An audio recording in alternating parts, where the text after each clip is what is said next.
It was 1976, the year of the bicentennial, and my family had gone on a mini vacation to a nearby state park. When it happened, I was out picking blackberries. They grew wild there along the trails in Twin Pines State Park. I hadn't wandered far, just 50 yards or so along the trail and the trees. It wasn't long until lunchtime, and all us kids had been given a little mission by our parents, to gather as many berries as we could. When we got back, we were going to dump them all in a big bucket where Dad would use a wooden spoon to mash them and mix in some sugar. It would make this delicious blackberry sauce that we'd ladle over the little individual sponge cakes we'd brought. Fresh, wild blackberry shortcake. It was the best. Just a few dozen feet off the trail, I spotted this tall, narrow boulder with blackberries grown up around it. Huge ones. Jackpot, I thought. I went up to the boulder, picking the double-sized blackberries off the bush as I went clockwise around it. When I returned to where I started, I slipped and I felt a moment of vertigo. My vision swam as I windmilled my free arm, the one not holding my bucket, and managed to steady myself. I staggered forward, took a step, and shook my head to clear it. I felt a moment's disorientation. Had I gotten lost somehow? But no. I could see the dark line of the trail cutting through the undergrowth ahead. I glanced back at the boulder and frowned. It still hung heavy with blackberries. I thought I had gotten them all. I glanced at my bucket, but it was full. I guessed I had just missed some. I walked back onto the trail, and then back down out of the trees to the campground. I froze as I emerged from the tree line. My family was gone. The picnic table laden with food, the RV parked nearby, my mom and dad over by the big brick barbecue, all gone. I knew a moment of panic. Had they left without me? Had I been gone too long? I looked around for them wildly and saw nothing, except a concrete pillar I hadn't noticed before. I walked towards the 4-foot pillar, an ominous feeling rising in my chest. It bore a brass plaque with writing and a picture on it. The handle of the bucket slipped from my fingers as I read the text. Blackberry Ridge Campsite, sponsored by the O'Malley family. In memory of Daniel O'Malley, missing since July 4th, 1976. Dedicated July 4th, 1986. That was my name. That was my picture. And the date? 10 years in the future. Daniel, said a voice from behind me.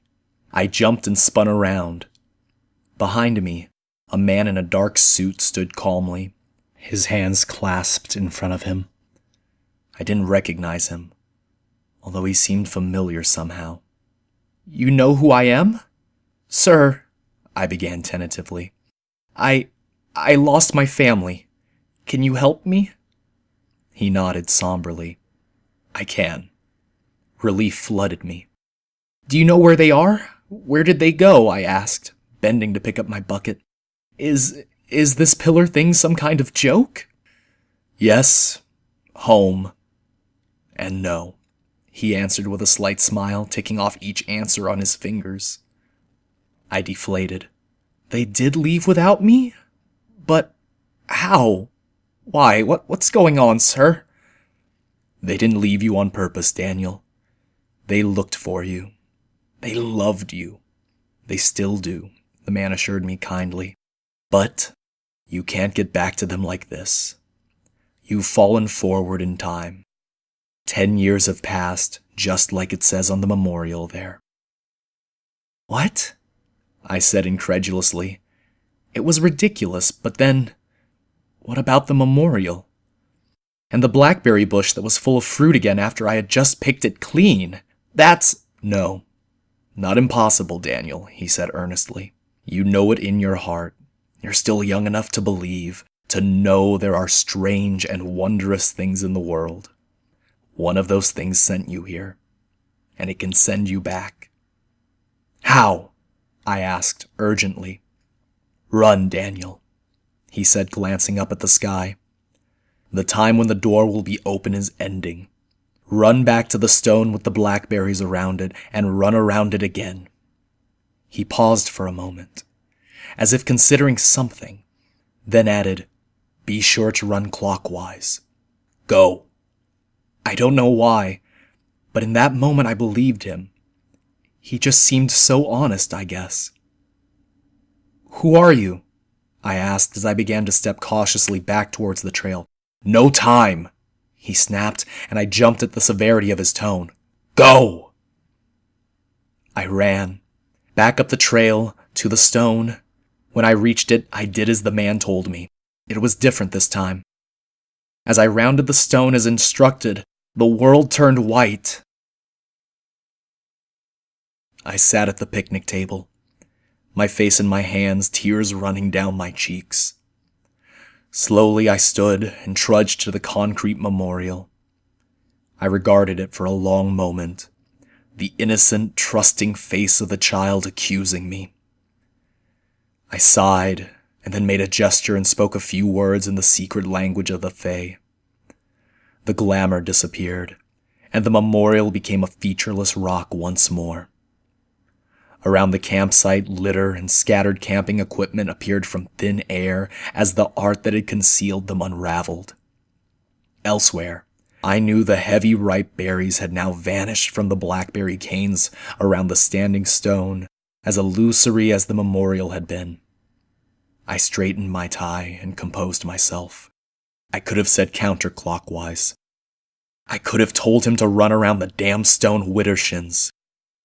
The power that ruled over that stone had little in the way of pity, but it was orderly above all else. It would have sent him back just an hour in time to just after the moment he left, well before his parents and siblings had sped away from the campsite in the family RV to contact the park rangers and the police, to before I erected the illusory memorial and concealed the signs that his family had left in haste less than an hour past. He would have had a happy childhood, I am certain. His parents are good people, his siblings kind like he is. He would not be torn away from them and lost in a place beyond human sight, there to stay for the next 10 years. He would not be going to miss so many things. And he would not have had to know the fear and torment that waited for him in that strange and alien place. But he also would not learn the things he needed to learn there in the other world among the old and crafty folk who have been both friend and foe of humans over many ages of mankind. If I had sent him widdershins around the stone, he would never have had the chance to discover wonders long relegated to myth and legend, or see beauty no other mortal eyes have beheld in 1,000 years. If I had done that, he would never have become the man he needed to be. He would never have become me. Thank you for listening. That was On July 4th, I Went Missing for 10 Years by Reddit user Silas Crane. You can find a link to the original story in the description below. If you enjoyed this narration, please hit the like button and the subscribe button if you're so inclined.